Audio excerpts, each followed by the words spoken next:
This video is on spot drops. Spot drops are probably one of the most effective forms of theft prevention if you're using them on a regular basis. I often get the question, who is this useful for? And my answer to that is just about everyone.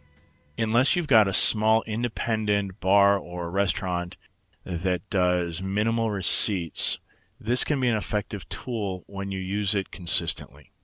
And we're going to go through all the different steps in order to make this work for your establishment.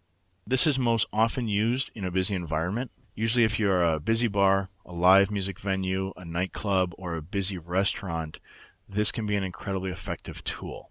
So let's talk about what we need in order to pull this off, and then we'll talk about exactly how it works. The first thing that you're going to need is an extra cash drawer insert. This is going to be the full-size plastic insert that we actually dispense money out of during service. The second thing you'll need is an additional bartender bank. This should be counted out and placed in the drawer and ready to go. This includes quarters and any other change that you might use in your establishment. Rather than being rolls, they should be broken down and ready to go. If you're using a digital register, you will also need keys to the register.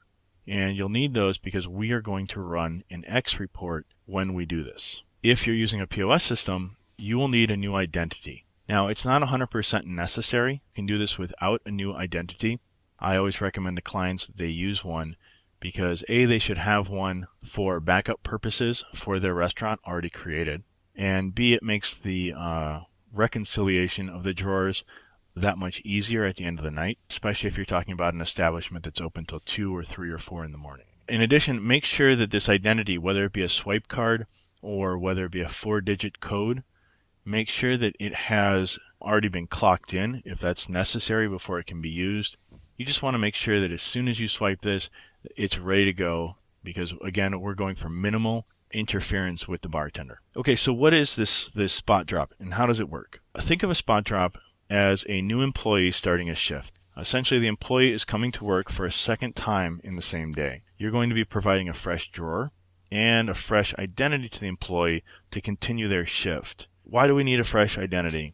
The fresh identity allows us to start their numbers from scratch just as if they had just started working for the night. You can run with the same identity, but again, I recommend using an alternative. If you're using a register, then be sure that when you run the X report, you have the keys in the register as well as the receipt journal turned on, because you'll want to take that up or down to the office with you in order to reconcile that drawer. Okay, so now let's talk about the steps that are involved. The first thing you want to do is you want to choose the timing of your moment to do this. The only important consideration here is that the bartender has had plenty of time to ring a significant amount through the register. Usually the busier you are, the better at this point, even though that sounds a little counterintuitive, because what we're doing here is we're looking to catch the bartender off balance. We're not looking to make them look bad, but we're looking to catch them when they're not suspecting this to happen. We want them to have had plenty of time to ring a significant amount, because oftentimes our bartenders take more liberties when they're busier because they don't think that anyone can keep up with them. Okay, so that's an important element of this, is a little bit of an element of surprise.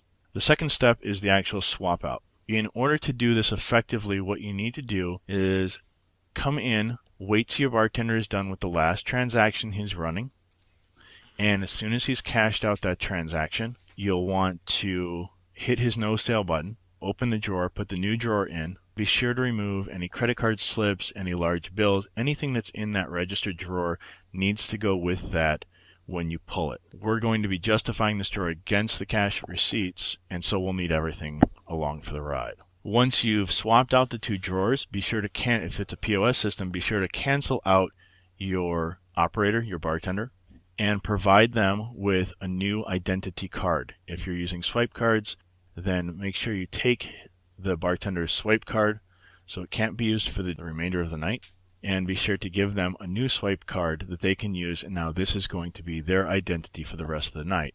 If you're using a Casio or an electronic register, then what you want to do in this situation is simply run the X report, put the new drawer in, and then go ahead, take that report with you along with the drawer and its contents. Third step is an easy one. We're going to take that drawer to the office and we are going to count the drawer and compare it to the report. In this stage, I highly recommend that you document all money, receipts, etc.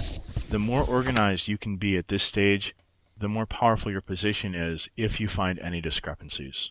Obviously, document any discrepancies and be sure to take into consideration any credit cards, any payouts, or anything else. The fourth step is going to be at the end of the night, we're going to wait and we're going to meet with the bartender. I would recommend that you have him or her count out the final drawer with you in the office. Then you can present the results from the first drop. I guarantee you that the bartender will be agitated and very curious, especially if this is the first time you're doing this, to find out what's going on. After you've counted out the final drawer, then present the bartender with the results from the first drop. If there are discrepancies, this is where the management style that you choose in your establishment takes effect. Do you want to give the bartender an opportunity to explain those discrepancies? If those discrepancies are large, this is not the time at 2 or 3 in the morning to terminate an employee, in my opinion. But again, that's all about personal preference. Okay, so let's talk about, now that we know how it works, let's take a minute to talk about considerations. How does this look to the public? Customers are naturally going to side with your staff in these matters. Your customers have a relationship with your bartenders. It's going to be one of those things that the quicker and easier you can get in and out, and the more efficient you are with it, the better off it's going to be. Now, the other consideration here is if it's the first time, there's going to be some hubbub, and you should expect that. However, if this is a practice that you use consistently, then it will not be a big deal. And both the customers and the staff will come to recognize this, hey, it's not a big deal. It's just part of your program. In addition, the message that you're sending to your staff is that you are going to be a vigilant operator or owner, and you are saying to them that, hey, you know what? We are keeping close ties on the whole 9 yards here. So I think that that's an important thing, that especially when you consider consistency, that you utilize this as a tool rather than a threat.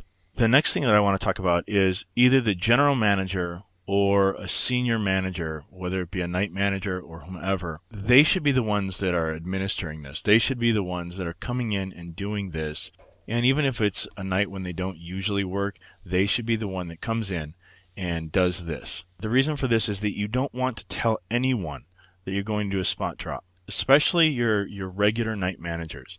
Your regular night managers, as good as they may be, have personal relationships with your bartenders. They have personal relationships with the customers that come in on any given Wednesday or Thursday or Friday or whatever night. And if the staff expects a drop, they will behave as if on high alert and most likely will grouse about it to the regular customers. The other thing I wanted to mention is I don't think it's wise to address the issues until the end of the night after the shift. The last thing in the world that you want is to have a confrontation behind the bar with one of your bartenders.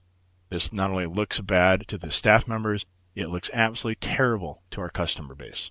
Finally, I would just like to say, when you're in the office and you're having the conversation with your bartender and you're counting the drawer, treat your employee with respect and in an unthreatening tone. This is their livelihood. They're going to be shaken up because you decided to spot them. They are going to take it personally, thinking that you already assume that they're stealing, even though this is going to be a regular occurrence that you're going to do to all of your employees. That is going to be the initial impression, and it's important that we reassure our employees that, hey, you know what?